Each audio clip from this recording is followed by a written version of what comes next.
Check. We should press on button. Ta-da! Press the on button. I just learned. All right. Learn something every day. All right. Thank you, Ran. Lots of interesting ideas there for your organization. I'm not going to add more ideas. The topic of this talk is agility skills. This is about how to be more effective at bringing those ideas to people. Some of you might know me from one of these books, Management 3.0, How to Change the World. The last one is Managing for Happiness. I learned the Russian version of Management 3.0 is out very soon, within a month or something, so I'm very, very proud of that. There's a Chinese version already, Polish version, Russian version will be here soon. So look out for that. I'm not going to talk about Management 3.0. I'm going to ignore that. I'll start with a few questions. Does anyone recognize this question? How do we motivate our people and improve engagement? Let me see some hands. How many recognize that? Many hands are going up. That's what I thought. How many of you recognize this question? How do we scale Agile principles and practices to large organizations? You recognize the question? Right. That was also what the previous talk was about. And the next one, how can we grow faster and change faster and be more agile at the same time? Productive and innovative. We want it all. How many of you want to say that? Yes, yes, yes, I know that. Everyone has the same questions wherever I go. You're nothing special in Russia, believe me. They have the same problems in Brazil, in the US, in China. So I try to contribute to that, not to the problems, to the solutions. And I'm not the only one. Lots of workshops around the world, lots of courses, lots of books and presentations. But we find that is a very, very difficult thing to achieve, though everyone agrees that it is important. I did a bit of digging around. Boston Consultant Group was just mentioned. There's Accenture, there's Deloitte, there's lots of consultancy companies. They all do their trend research around the world. And basically, this is what they agree on. The 13 global workplace trends that I researched about a year ago. One of the top trends is organizational agility. It is not something for the software department anymore. It is a whole organizational thing, a change that the CEOs agree on that is very, very important. 93% of the CEOs want to be more agile with their company. So that's a big responsibility here for those at Agile Days, because CEOs want us to be more agile. But it is hard. Here are some problems reported according to the survey done by version 1. The number one problem in the world, the company philosophy or culture is at odds with Agile values. So Agile doesn't fit the company culture somehow. There's a change needed. And the number 4 problem is a general resistance to change. People don't want to change. They want to stay doing things the way they've already done before. I hear it all the time. People resist change. Would you agree that people resist change? Yeah, yeah. People nodding their heads, yeah. Some people say, no, Jurgen, people don't resist change. They resist being changed. Okay? It's a small difference, yeah. I'm okay with changing. I don't want somebody else to change me. That's a nuance. Let me check. How many of you have resisted this change? Smartphones. 1, 2, 3, 4. Okay, maybe a handful of people. Hold on, you're heroes. You're the last ones on the planet. Very good. How many of you have never played games before on their mobiles, on their tablets, on their board games, whatever? No games, no games. 1, 2, again, handful of people.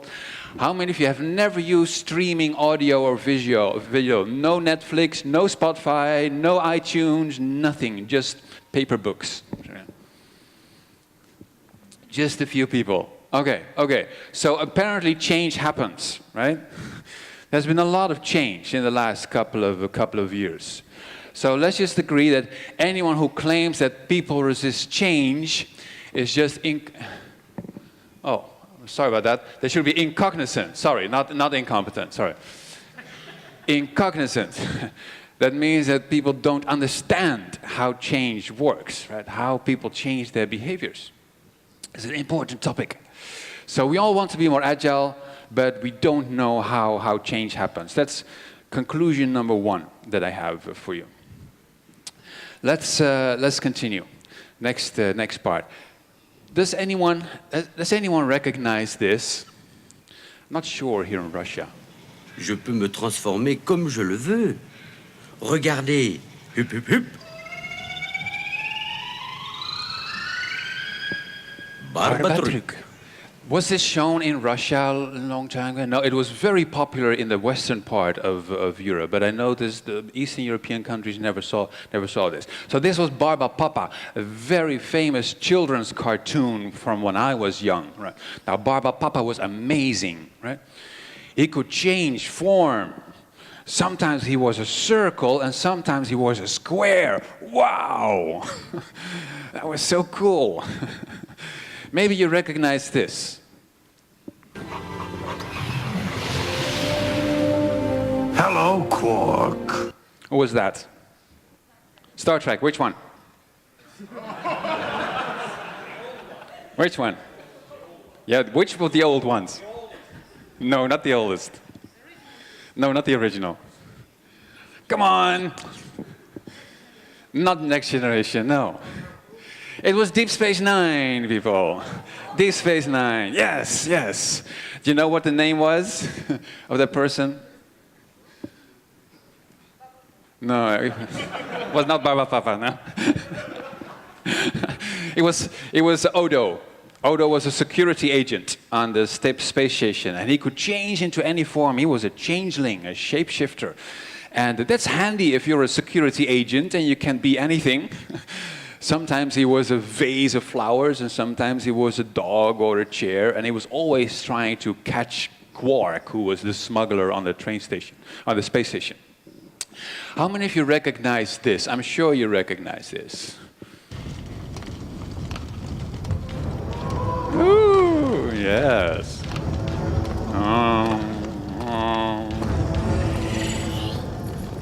Who was that? T1000, very good. So all of those are shapeshifters. So there's another one here. Who is she?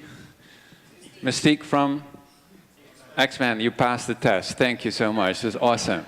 Great audience. So she gets paid $20 million for walking around naked. Isn't that amazing? I get nothing when I do that, I can tell you that.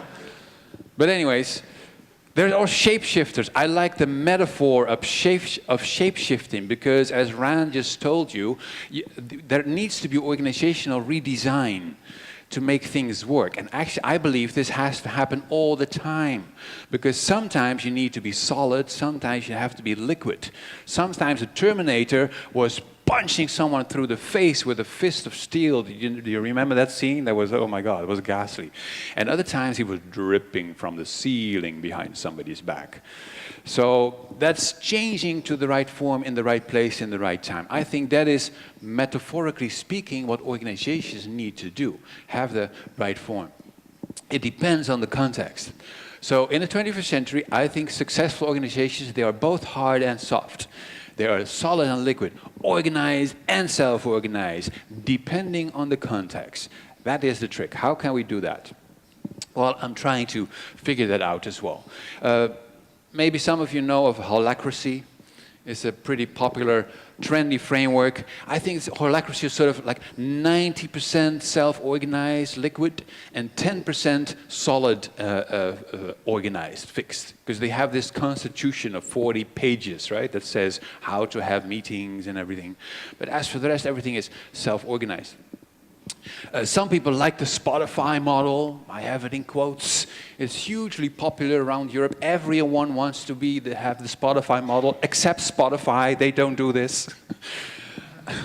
I was at Spotify just last Friday. They told me again, yeah, things change all the time. Don't take that model too seriously. we don't do that either. So it's a great company.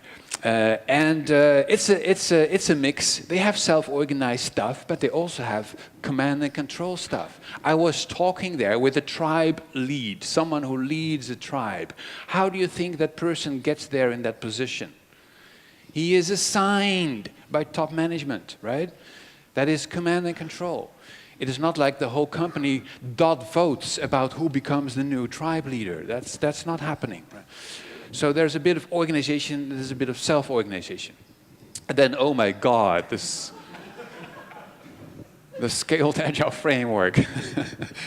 It has a bit of both. Self-organization, organization, command and control, and it's a bit like Odo, who was in the middle of a transformation from being a chair to being a toilet. It's a bit of both, right? But anyways, it's a fascinating stuff. I like thinking of organizations as pursuing different goals, because Nokia once was producing rubber, and then they were producing smartphones, and then they had to produce other stuff.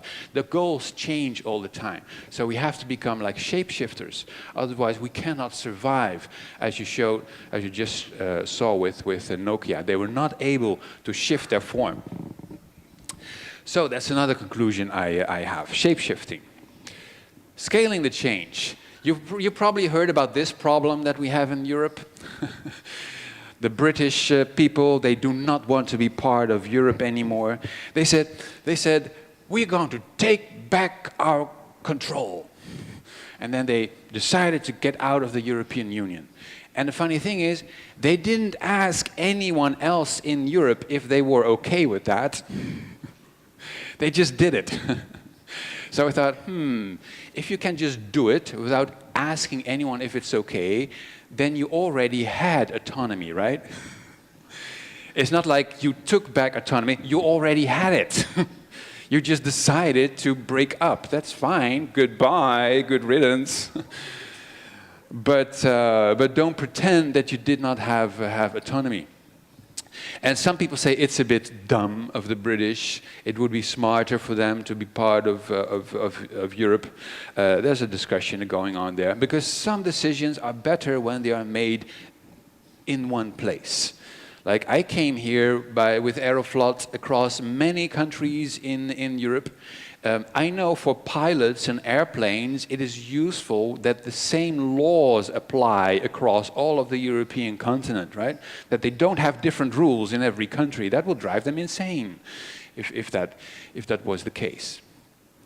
So some things have to be central, but there's an issue. This is traditional on this side of the spectrum, level 1, level 2 delegation. If you don't know what it is, I refer to Manager 3.0. But traditional command and control is on this side. But then very often I hear people say that Agile is on this side. It's all about self-organization, people having their own autonomy, etc. And I think, is that true? Sometimes when I'm at Scrum gatherings or Agile conferences, I hear people talking with each other, and it is as if the ideal organization for Agilists is like 30,000 voting hippies. I don't think that is really an Agile organization. I don't think Agile means everything on that side. I think this is agility, right? It is being able to shift.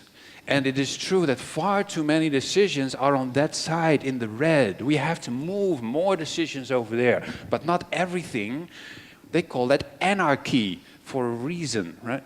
When there's nothing managed in a central place anymore. So you have to be able to change direction rapidly. So for me, that is what agility is all about. You don't want to lose some of the benefits of control while achieving the benefits of self-organization. So for me, agility is about being self-balanced, right? Not self-organized. So remember that. All right, let's look into the change a bit more. That's an interesting topic, framing the change.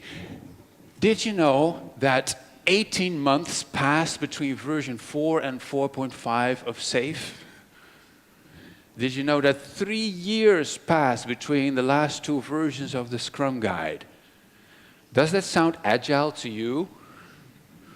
Product releases every 3 years? The frameworks themselves do not look very agile to me. They don't change, they're not updated every day. So they're full of good ideas. I keep telling everyone they're full of good ideas. But there are some things that I disagree with. Here's a comment from the Scrum Guide. Scrum's roles, artifacts, events are immutable. That means you cannot change them. Although implementing parts of Scrum is possible, the result is not Scrum. That's what they say. And I understand that. I understand that Ken Schwaber and Jeff Sutherland say that if you're only doing stand-up meetings, you're not doing Scrum, okay? Because some people just do stand-ups and then say, we're Scrumming, yay, we have stand-ups. No. It's as if you run 2 kilometers, you didn't do a marathon, all right? You just did 2 kilometers. Maybe you're on the way to a marathon. 0 minutes left. How is that possible? I had 45. What's up? I just got started.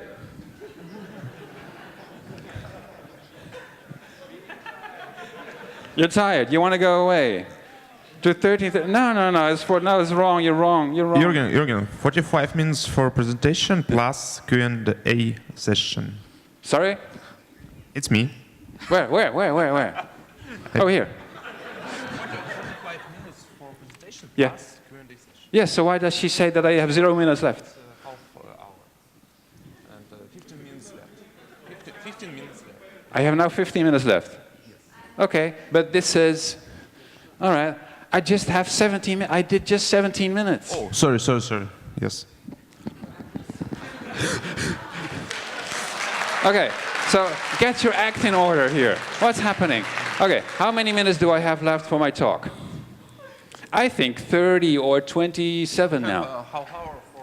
Half an hour for the talk, right?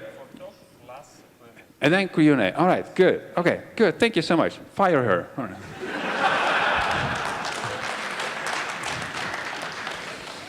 So,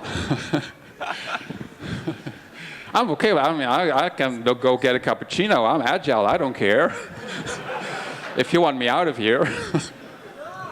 Okay, good. Thank you so much. Thank you.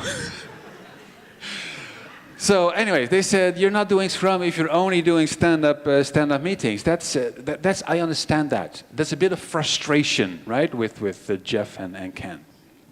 But the problem is, if you tell people you're not doing Scrum, if you do not do all of it, then some people have a tendency of just following the framework by the letter, just to be sure, otherwise we might do it wrong. And that is a problem, right? That they do everything that is in SAFe, in the Scaled Agile framework. Well, good luck to you. And that is a bit of a side effect of frameworks that I do not agree with. It feels like push, that the frameworks are pushed onto people and not pulled from a backlog of improvement suggestions that people can implement. So I think methods and frameworks are full of good ideas. It's just the packaging is terrible. Packaging is bad. So we have to turn those big frameworks that are full of good ideas into improvement backlogs full of good ideas. And it's roadworks. Things are always under construction. Like Moscow is always under construction. Brussels, where I live, it's always under construction. Right?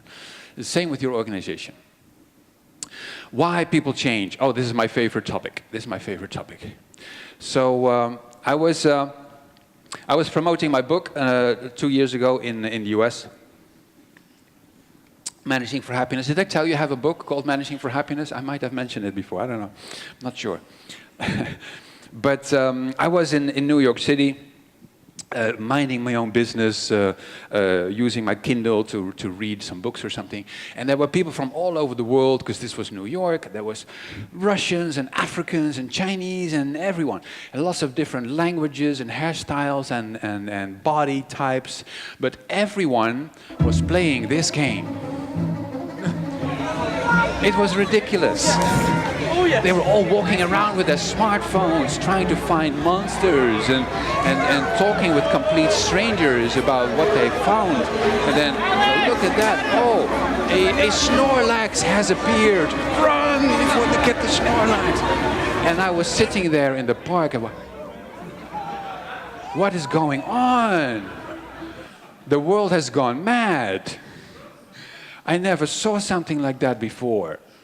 And then it clicked with me. I thought, we're trying so hard as writers and coaches and consultants and workshop facilitators to convince people to change their behaviors, right?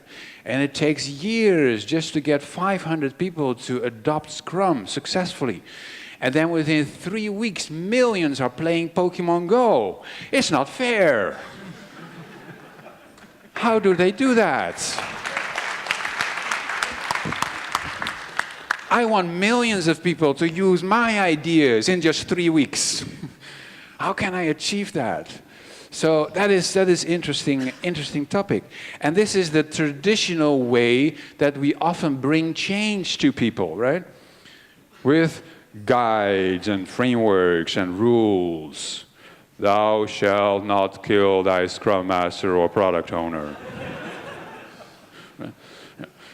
Thou shalt be friendly towards thy customer. That doesn't sound very exciting to me. Right?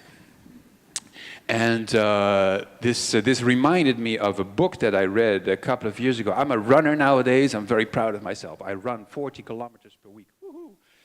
In 3 runs, by the way. And it took me some while. In the beginning, I had pain everywhere. I discovered muscles I didn't even know existed in my body.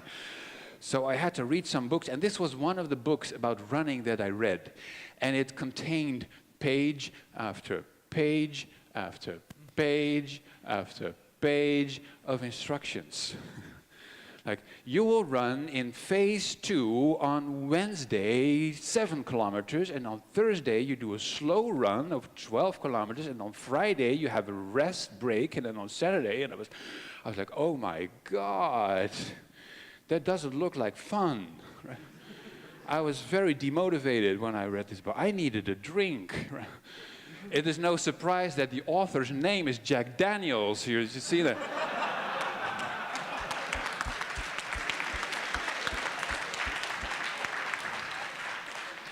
Probably nobody is running, everyone is drinking with this after reading this book. It's a great marketing tactic. So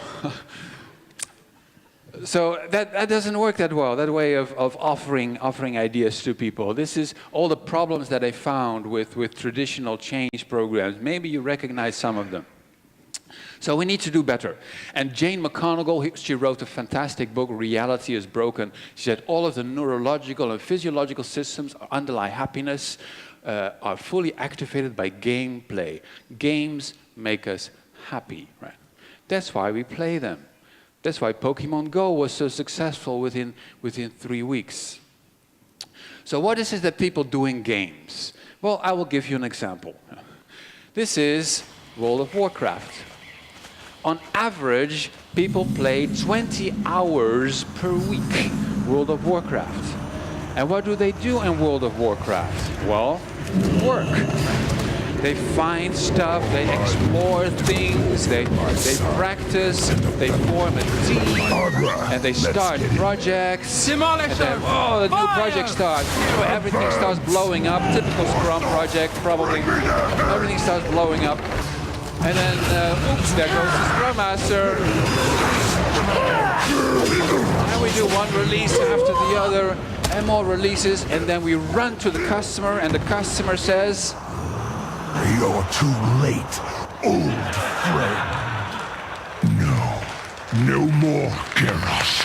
Just you and me. But I challenge you to Makora." he gives you a new project. Next quest. That is all work. It is all work that we do. As Jane says, game developers know better than anyone else to inspire extreme effort and reward hard work. And we pay them. give me some more work to do, because that work was fun. So that's because games make us happy. So I think we can learn from that. We have to learn from how games are made and how they trigger us, how they motivate us. And that is called gamification, to apply those ideas to the real world. I will give you some examples. This is called don't break the chain or extend the streak. It is very simple. If you want somebody to do something every day, like you wanted your child to brush her teeth, right?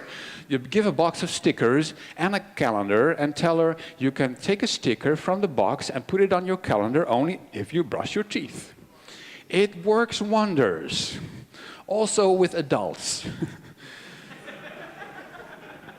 Seinfeld, one of the most famous comedians in the world, he had a calendar with tick marks. He had to write jokes every day. He was very disciplined, and he tried not to break the chain, make the chain as long as possible. Yeah. There's similar tricks in Snapchat my daughter showed me, communicating with each other. With friends. Don't break the chain of communicating with each other every day. Another example I heard just 2 years ago from a Dutch company. They had a telecom provider with Dutch stores in the country where people were rewarded for giving each other feedback. So they had an app on their smartphone, and every time someone gave feedback to another person, they got points.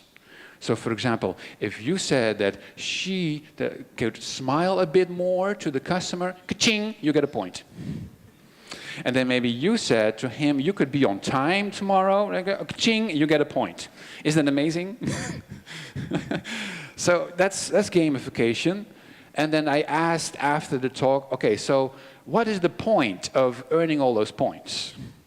And then the speaker said, well, to be at the top of the leaderboard, because then you are at the top.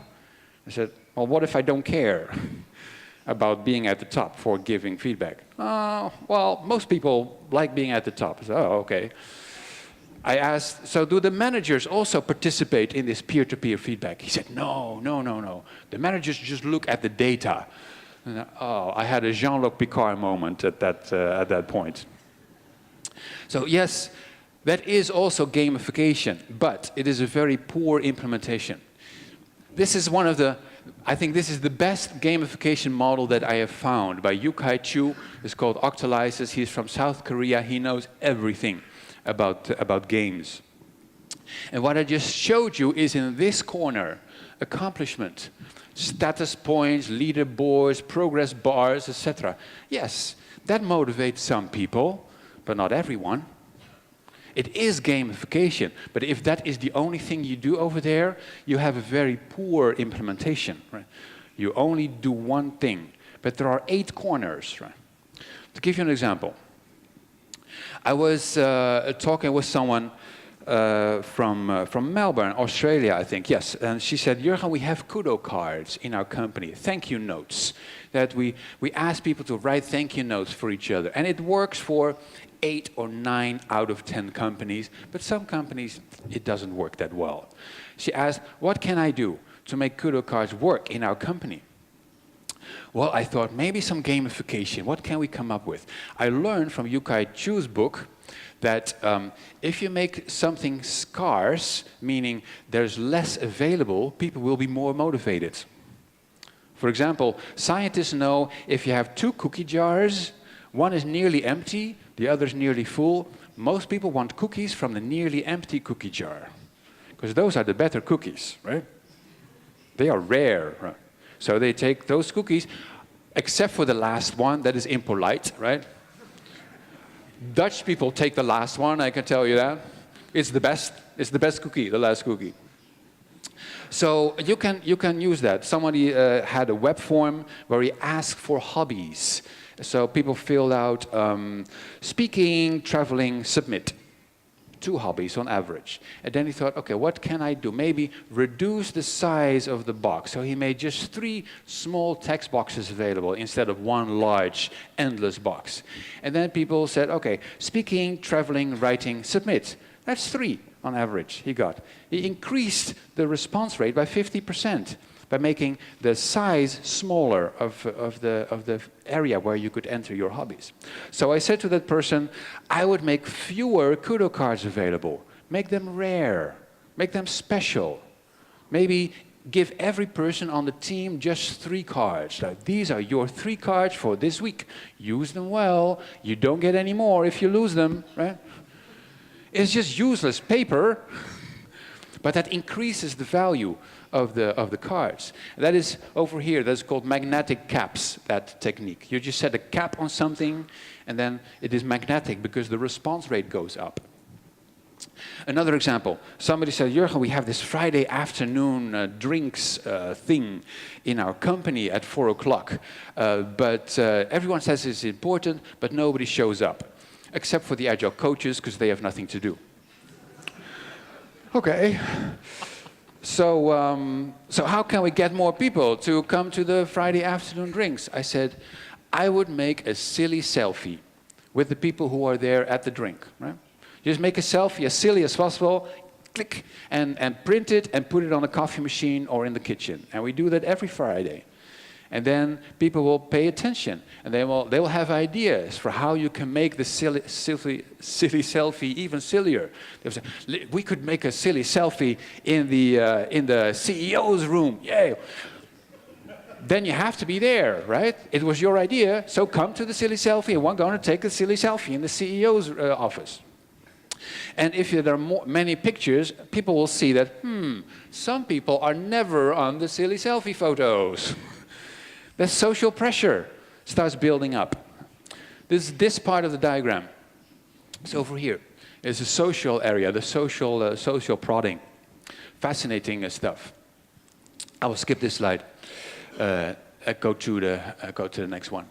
So, what is the adventure and fun in organizational change? I often don't see it, right? It seems it is missing. Just a lot of rules that people are expected to follow, but nothing is motivating about the scaled Agile framework. It doesn't look like fun to me, right? Where are the monsters that I can beat? Where are the skill levels that I can achieve? Do I get some points or something? So where are the celebrations for achieving skill levels or beating monsters or whatever? I think we don't need more frameworks. We need fireworks in the organization. Let's set the organization on fire. That's more fun, I think. That's more fun. So, anyways, last part. How people change. As I said, I am now a runner, very proud of that. It took me a while. How did I trick myself to be running 40 kilometers per week? Because I hate sports. I hate sports from the bottom of my heart. All kinds of sports. I was born in this position. That's my natural pose, okay? So anything else takes effort for me. But I learned about the habit cycle. How people develop new habits. And it always starts with a trigger. That's the first part. Things trigger you when you develop a habit. Like, for example, I learned, somebody in one of the habit books said, if you want to practice playing a guitar, place the guitar next to your favorite chair. Okay? Don't hide it in the closet, place it next to your favorite chair. So that when you have a coffee and you sit in your chair, you think, hey, my guitar. Let's play a little bit. Easy, easy. In one of the running books, they said, if you want to trick yourself into running, just place your running shoes next to your bed, okay? So in the morning, you get out of bed, and you're in your running shoes. Ta-da! You just have to get out of the house, or maybe put on some clothes, okay? Optional. So use the environment to your advantage. And this is something many Agile coaches and consultants should learn something from. Use the office environment to your advantage. If it takes too much effort to organize a retrospective in another room and another floor or something, okay, use a trigger. Start near the coffee machine or whatever. It doesn't matter, as long as you use an environmental trigger. That makes it easier for people to get started. The second part is the habits have to be as small as possible. Tiny habits, they are called. You cannot start running a marathon.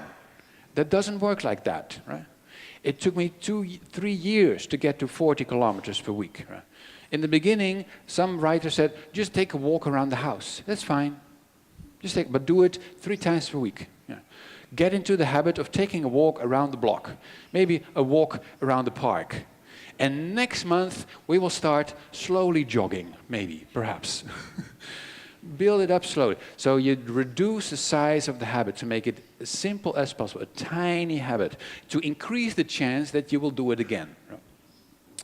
And then, very important, the cycle has to end with a reward. Something that is convenient or something that is rewarding, enjoyable. Now, I can tell you, running for the first time for a few kilometers is not enjoyable. It is also not convenient. It just sucks. Okay. So the problem then is that is not a reward.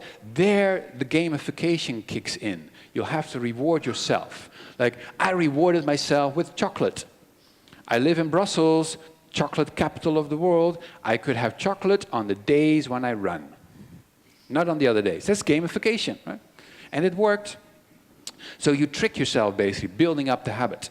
And then hopefully this happens again and again. You use the environment, small habit, end with a reward, and then you do it again because it was rewarded. And then over time you make the habit bigger and bigger and bigger.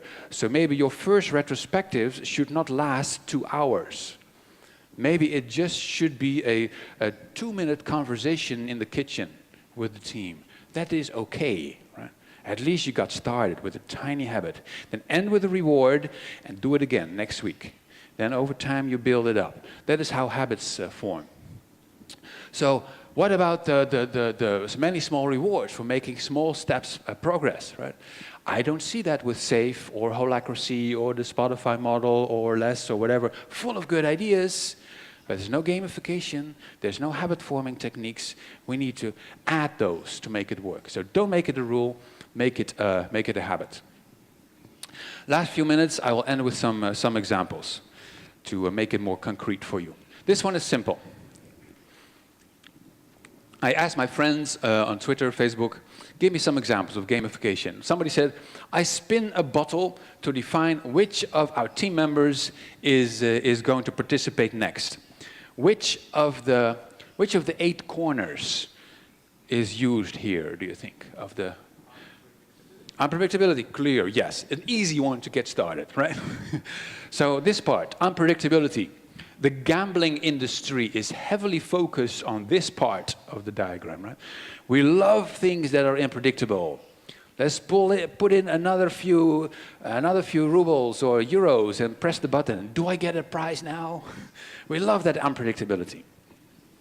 So it's over here, yeah. Next one, it gets a bit more difficult.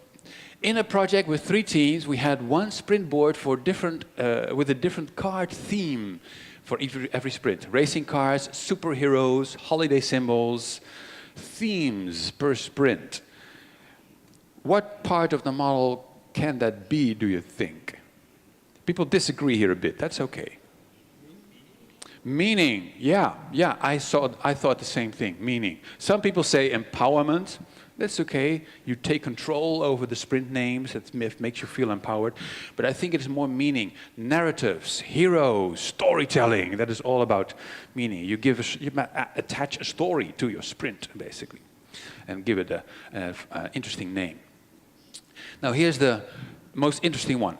I have introduced the cake limit with our teams that I've been coaching. There's a column with a 40 cake limit, a work in progress limit of 40. It means that when we have reached 40 items in this column, in the done column, the product owner has to buy us cake.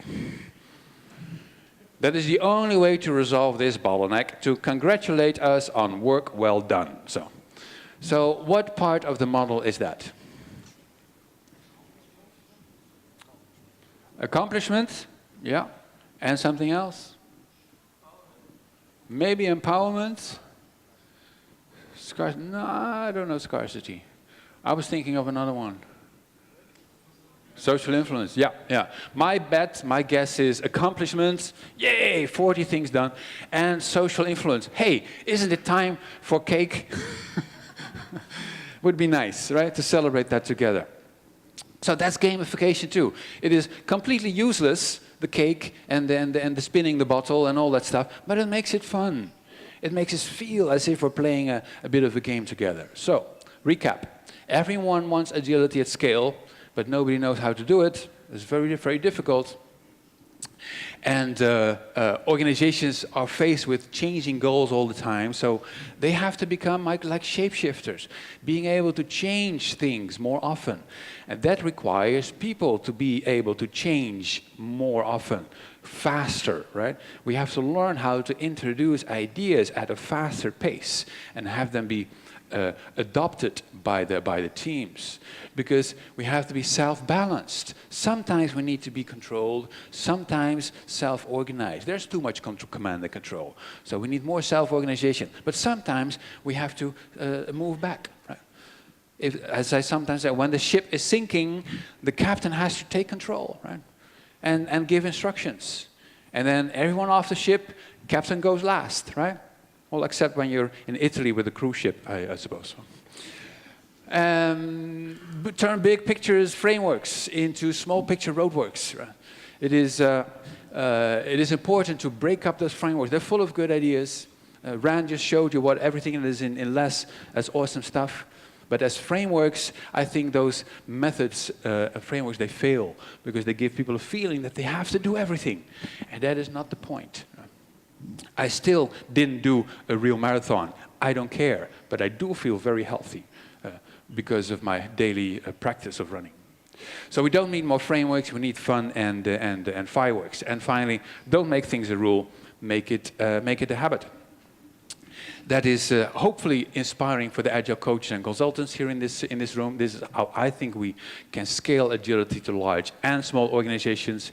And if you're interested in everything that I'm doing for the next year or so, I am just in the process of signing a new book contract with my American publisher. The title is probably going to be Startup, Scale Up, and Screw Up. Very important. And if you're interested in that project, make sure that you sign up over there. So I will keep you informed and maybe ask your input of great ideas of startups and scale-ups and screw-ups. That will be, might be good stories for the book. So thank you very much for listening, and well, enjoy the rest of the conference.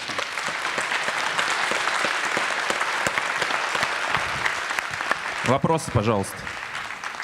And we have time for a few more questions. Да, здравствуйте.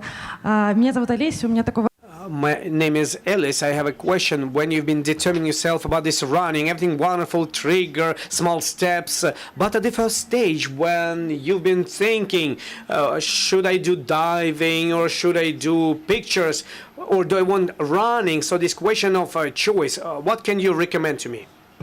Why you choose run? Why not swimming?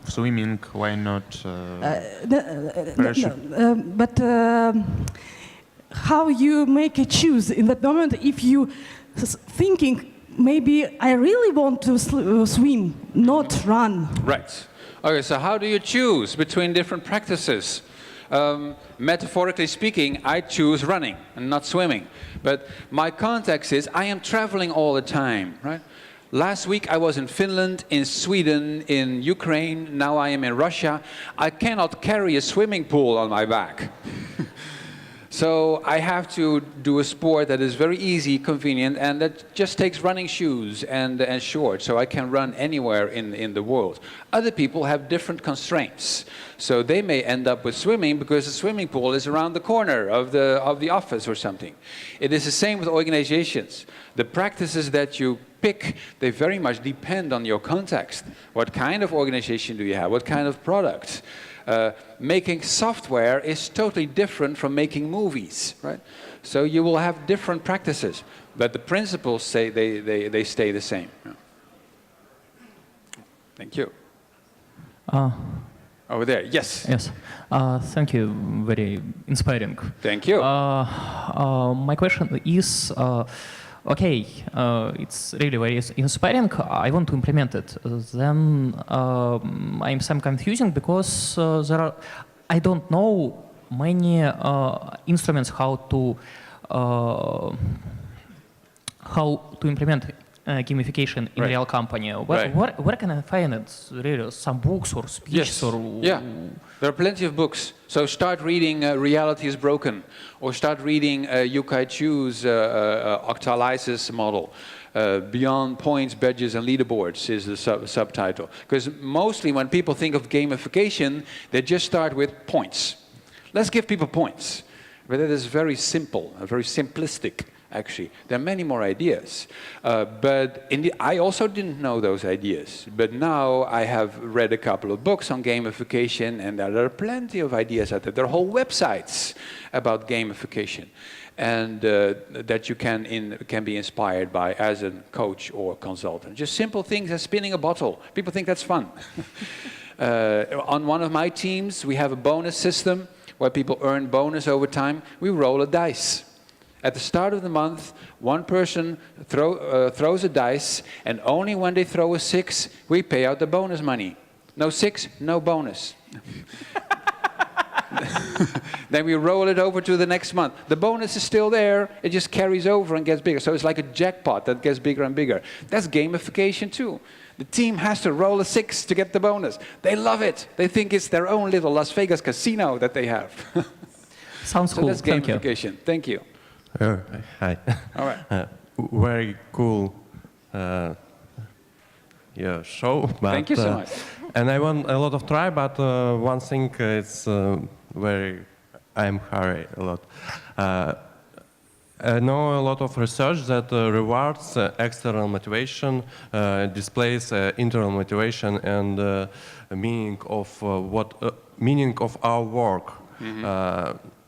If we use rewards, it means that we will not like our work. Mm-hmm. Is it a good for use it in gamification? How we will turn off rewards in future if we start with it? Right. So very good question. Indeed, there is a danger that extrinsic rewards, external rewards, destroy intrinsic motivation. There is some science there behind it. But for example, now when I run 14 kilometers, I feel great the rest of the day. I feel healthy. So that is for me the reward. That's an intrinsic reward. You don't feel that when you start running. When you just do 2 kilometers, you're just tired. You're just annoyed and your body hurts. Right? So the signals tell you, stop doing this. Right? And the reward, the intrinsic reward, comes much later, maybe after half a year. And that is why people give up. So then you use extrinsic rewards as a trick in the short term to keep it up. I earned a chocolate. I give myself a chocolate so that I keep running. And then ultimately, the intrinsic rewards take over. And that has shown to work. But you have to keep in mind that the effects that the extrinsic rewards can have. That is true. I think it's work with running or other physical activity, but cognitive activity is not work the same, because when we have a stress, our cognitive ability downgrades, right. No, and rewards make our stress up, because if we don't do our work, we will not get rewards. It's the same that we will be punished. Yes, but I disagree, because I gave you the example of Seinfeld. Right? Sometimes it's just about discipline. I would prefer to watch a movie, but actually I have to do some creative work because I get paid for that. So he rewarded himself with the tick marks on the calendar and extend the streak. And there's nothing wrong with that, to reward yourselves. Look, I wrote 10 days of jokes in a row. Now it's 12 days, now it's 13 days. It's just teaching yourself discipline. It doesn't mean that the jokes get worse. He was one of the best comedians on the planet, and he used gamification. But the important thing is, he rewarded himself, right? I think that is also a very important distinction. In many organizations, managers reward people for getting stuff done that they don't want to do. And then everything fails, right? But Seinfeld rewarded himself. I reward myself with running. So maybe there's also a big difference between the examples that you mentioned. But thank you for bringing it up. Yeah. We have more time? One more, maybe. One more? All right. Sorry, he has the microphone. Я по-русски задам вопрос. I'll ask my question in Russian, and the question is like this. So you showed an octagon of gamification and said it's going to work if you think through every part. Every phase should work. And they said if we want to start gamification, shouldn't it be done gradually? By introducing a certain gamification elements on each of these apexes, or you should think out the entire system as a whole before you start? Octagon of gamification, Yep. and we start in our company starting implement this approach. Should we start one by one or all of them? There is no beginning or end. It's just you need to run experiments in all different places, basically, and see what works. Because maybe you can use a bit of scarcity, maybe you can use some unpredictability, maybe you can use some meaning. There is a preference for using the ones at the top because they are positive, and the ones at the bottom, they have negative associations, scarcity, unpredictability. So Yuka Chu says, try to focus on the ones at the top, but they tend to be more difficult. So probably you need a combination of the ones at the top and the ones at the bottom. But there's no specific order of this model. It's not like you should start in the left corner or whatever. It's, no.